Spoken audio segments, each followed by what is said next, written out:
Bonjour à toutes et tous, bienvenue pour ce nouveau tutoriel de maths pour trouver la forme canonique à partir d'une identité remarquable. C'est une technique qui est vraiment pas facile, donc je vais passer par 3 exemples différents pour nous y amener progressivement. Et ainsi, vous aurez une deuxième méthode pour trouver la forme canonique à partir d'un polynôme du second degré. La première méthode, c'est dans le M100, la méthode que je préfère parce que c'est la plus simple. Alors, néanmoins, on peut vous demander de passer obligatoirement par cette méthode. Donc on y va, voici un polynôme du second degré, A, B et C, et il faut donc identifier, trouver une identité remarquable avec ce polynôme. Là, on peut factoriser assez facilement par une identité remarquable, c'est x plus 1, le tout au carré. Effectivement, x au carré plus le double produit plus le carré de b, ça nous donne bien ça. Ainsi, on a tout de suite, finalement, la forme canonique. Parce que la forme canonique, je vous l'ai rappelé ici, on va donc avoir A qui est égal à 1, alpha qui est égal à moins 1, et bêta qui est égal à 0. On retrouve ici A, ici alpha, donc moins 1, et ici bêta. Donc quand on a une identité remarquable déjà toute faite qu'on peut factoriser, c'est simple. Maintenant, si on n'a pas d'identité remarquable explicitement écrite, il va falloir trouver une astuce. On y va progressivement. X carré plus x plus 1, on voit bien que là, x, c'est la moitié de 2x. Donc on se doute bien que x carré plus x plus 1, le début, c'est le début d'une identité remarquable qui va être x plus 1 demi au carré.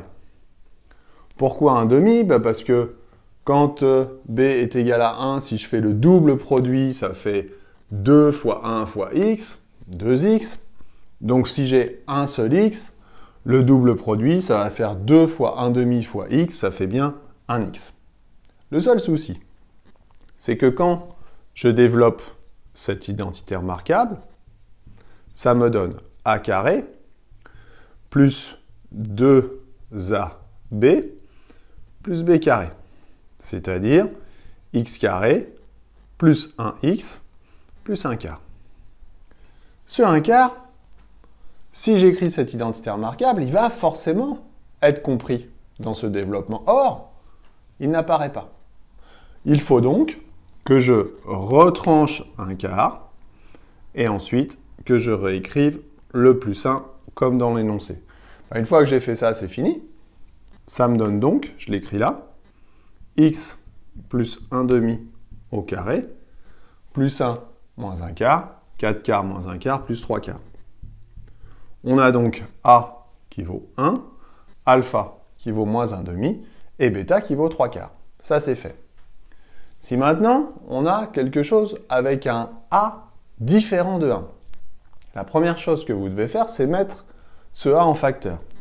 Ça donne 3 facteurs de x carré moins 4x. Et je mets ce 3 en facteur sur le début de l'identité remarquable que je dois identifier.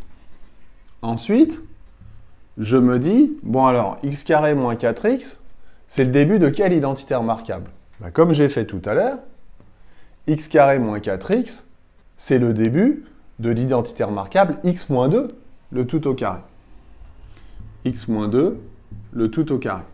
En effet, quand je développe le double produit, 2 fois 2 fois x, ça fait bien 4x.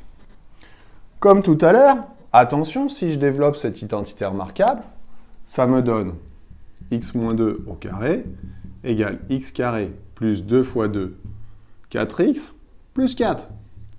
Ce 4 n'apparaît pas, est compris dans cette identité remarquable, mais n'apparaît pas dans mon développement.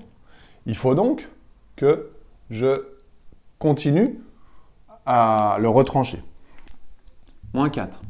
Moins 4 avec le facteur 3 qui va être dedans, parce que le plus 4, il est compris dans la parenthèse. Donc il faut que ça soit facteur de 3.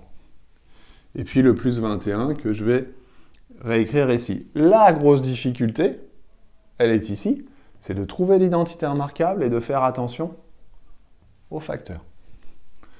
Maintenant, je peux développer. Ça fait 3 facteur de x moins 2 au carré. On commence à retrouver le début de la forme canonique. Moins 12, 3 fois moins 4, plus 21. Ça me donne 3, facteur de x moins 2 au carré, plus 9. On a donc bien A, on a alpha qui vaut 2, et on a bêta qui vaut 9. Voilà. La difficulté, elle est ici, c'est le passage entre la deuxième et la troisième ligne, identifier la bonne identité remarquable et surtout faire attention à cette histoire de facteurs. Voilà, j'espère que j'ai été clair. Je vous dis à bientôt pour d'autres tutos. Bye bye.